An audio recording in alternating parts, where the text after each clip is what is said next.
എന്നാൽ പിന്നെ ഒരു കാര്യം ചെയ്യും, ഇനിയിപ്പോൾ സിനിമയായിട്ട് ഇനി പ്രത്യേകിച്ച് ഇറക്കേണ്ട ആവശ്യമില്ല. ഇങ്ങനെ കുറേ ബിഹൈൻഡ് ദ സീൻ ഇങ്ങനെ റീൽസ് ആയിട്ട് തന്നാൽ മതി.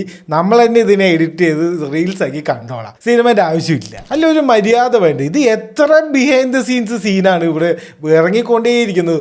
ഓരോ ദിവസം ഓരോ പുതിയ ആംഗിളിൽ നിന്ന് ഓരോ പുതിയ സീൻസ്. സ്പൈഡർമാൻ ബ്രാൻഡ് ന്യൂ ഡേന്റെ കാര്യമാണ് പറയുന്നത്. സ്കോട്ട്ലൻഡിലെ ഗ്ലാസ്ഗോ എന്ന് പറഞ്ഞിട്ടുള്ള സ്ഥലത്ത് എന്തോ ഒരു ചെറിയൊരു സീന് ഷൂട്ടിംഗ് എന്ന് പറഞ്ഞിട്ടാണ് ഇവർ തുടങ്ങിയത്.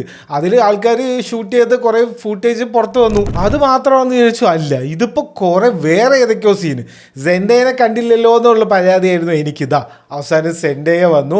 ആൻഡ് മേൻ്റെ ഏതോ ശവക്കല്ലറിൻ്റെ മുന്നിൽ ടോം ഹോളൻഡും സെൻഡേയും നിൽക്കുന്ന ഒരു പുതിയൊരു ഷൂട്ടിംഗ് പിക്കും വന്നിട്ടുണ്ട്. ഇത് ഇവരുടെ പ്രൊമോഷൻ ടാക്ടിക്സ് ആണോ, അതോ ഇനി ടോം ഹോളൻഡ് എല്ലാം സ്പോയിൽ എന്ന് പറഞ്ഞിട്ട് ഇവരെന്നെ എന്താ ഞങ്ങൾ ആദ്യം സ്പോയിൽ ചെയ്യാന്ന് പറഞ്ഞിട്ട് ഈ സീൻസൊക്കെ പുറത്ത് വിടുന്നതാണോ എന്നൊന്നും അറിയില്ല. എന്താ നടക്കുന്നത്? എൻ്റെ ജീവിതത്തിൽ ഇത്രയും ബിഹൈൻഡ് ദ സീന് ഞാൻ ഏത് സിനിമൻ്റെയും കണ്ടിട്ടില്ല. ചുമ്മാതല്ല ഗ്രീൻ സ്ക്രീൻ യൂസ് ചെയ്തിട്ട് ആൾക്കാർ സിനിമ എടുക്കുന്നത്. അല്ലാണ്ട് ഈ റോട്ടിലിറങ്ങി ഇങ്ങനെ സിനിമ എടുക്കാൻ നിന്നാൽ ഇതായിരിക്കും അവസ്ഥ.